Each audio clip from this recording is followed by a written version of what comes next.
Sobat Genaci, Assalamualaikum warahmatullahi wabarakatuh. Welcome back to iCerdas Indonesia YouTube channel with me, Kak Elva Rina. Ketemu lagi nih sama Kak Elva. Nah, hari ini kan Kak Elva udah janji tuh mau bahas sifat-sifat pada bilangan berpangkat yang lainnya. Karena kemarin kan kita udah bahas kan tentang bilangan yang berpangkatnya itu bilangan bulat berpangkat positif. Nah kan ternyata masih ada lagi tuh bilangan berpangkat negatif, berpangkat 0 dan sebagainya. Nah jadi kali ini kita mau belajar sifat-sifat pada bilangan berpangkat yang lainnya. Udah siap belum? Udah siap dengerin Kak Elva belum? Kalau gitu duduk manis dan jangan lupa untuk like, komen, dan juga subscribe dan juga share video-video yang ada di channel YouTube iCerdas Indonesia. Oke, kalau udah siap dengerin Kak Elva, langsung aja kita mulai ke pembahasannya ya. Nah, jadi pembahasannya kalau kemarin kita bahas tentang bilangan bulat berpangkat positif, sekarang kebalikannya yaitu bilangan bulat berpangkat negatif gitu. Nah, jadi kalau ada bilangan bulat berpangkat negatif, itu bukan contohnya sih, sifatnya itu seperti ini. Jadi A pangkat karena negatif berarti minus M. Kalau kemarin kan A pangkat M gitu ya.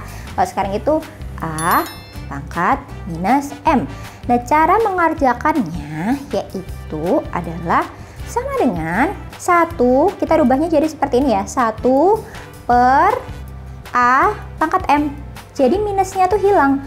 Kalau tadi A pangkat minus M, kan kita nanti mau menghitungnya itu agak susah ya. Makanya kita rubah dulu menjadi berpangkat positif. Dengan cara, yaitu dirubahnya seperti yang Kak Elva bilang, 1 per A pangkat M. Kayak gitu. Gampang ya?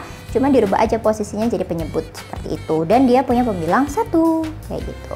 Nah, kalau misalnya contohnya yaitu 5 nih pangkat minus 2.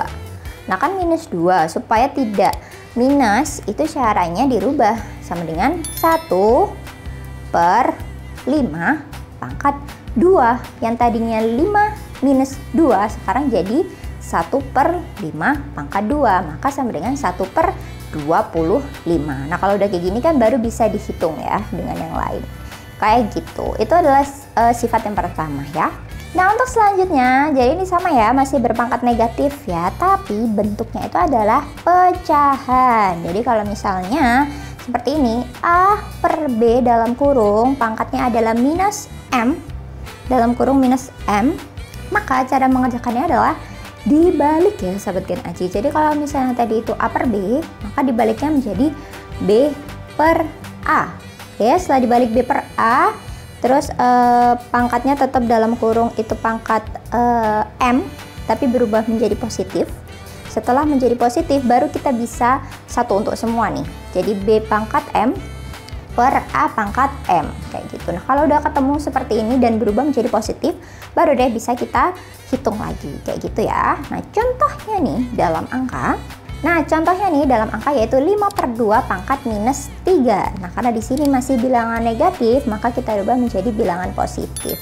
Pertama, dibalik dulu ya, karena tadi 5 per 2 menjadi 2 per 5. Terus, minus 3-nya berubah menjadi 3. Setelah itu, setelah dibalik dan dirubah menjadi positif, baru deh 1 per 1. 2 pangkat 3 per 5 pangkat 3.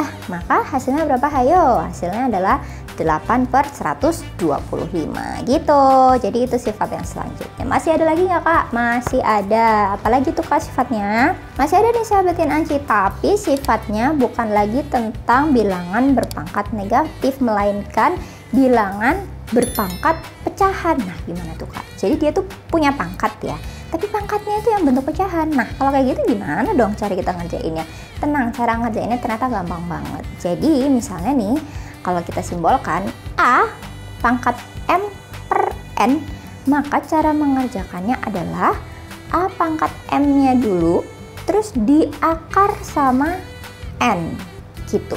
Jadi kalau misalnya bentuknya adalah pecahan, kita justru membagi atau dia dibagi dengan akarnya itu tadi ya, dibagi akar pangkatnya itu, akarnya itu misalnya pangkat 2, ya udah kita bagi dengan akar 2 kayak gitu. Biar nggak bingung, kita langsung masuk ke soalnya aja ya sahabat Gen Aji ya. Jadi contoh soalnya yaitu 2 pangkat 3 per 4. Maka yang di dalam akar pecahannya adalah 2 pangkat 3 diakar lagi sama akar 4 gitu. Jadi yang pangkat 3-nya di dalam, Terus yang 4-nya itu ada di luar berubah menjadi akar 4 kayak gitu. Nah 2 pangkat 3-nya yang di dalam itu kita kerjain dulu. Hasilnya adalah 8 kan. Terus langsung aja di akar 4 gitu Sobat Gen Aci. Oke, jadi itu adalah kalau misalnya bilangannya berpangkatnya bentuk pecahan ya. Selanjutnya bilangan pangkat negatif udah, pangkat pecahan udah. Nah ini yaitu bilangan berpangkat 0. Nah jadi kalau misalnya adalah bilangan punya pangkat tapi pangkatnya 0, berapapun bilangannya maka hasilnya adalah berapa? Yaitu 1. Jadi walaupun 120.000, 30.000 itu kalau pangkatnya 0 maka hasilnya adalah 1 gitu ya. Jadi A pangkat 0 sama dengan 1 gitu. Contohnya ya banyak ya kan, 25 pangkat 0, 10 pangkat 0, semua adalah hasilnya 1 gitu ya Sobat Gen Aci ya. Jadi walaupun bilangannya itu bukan bilangan bulat tapi bilangan negatif, misalnya minus 9 dipangkatin sama 0, ya tetap aja hasilnya adalah 1 gitu ya. Pokoknya kalau pangkatnya 0 itu pasti 1 hasilnya. Oke Sobat Gen Aci, nah itu dia beberapa sifat pada bilangan berpangkat yang udah kita bahas hari ini, lanjutan dari video kemarin. Jadi semoga Sobat Gen Aci udah paham ya tentang sifat-sifat yang ada di bilangan berpangkat. Oke kalau gitu sekian dulu video kali ini, semoga bermanfaat. See you on the next video. Bye bye. Assalamualaikum warahmatullahi wabarakatuh.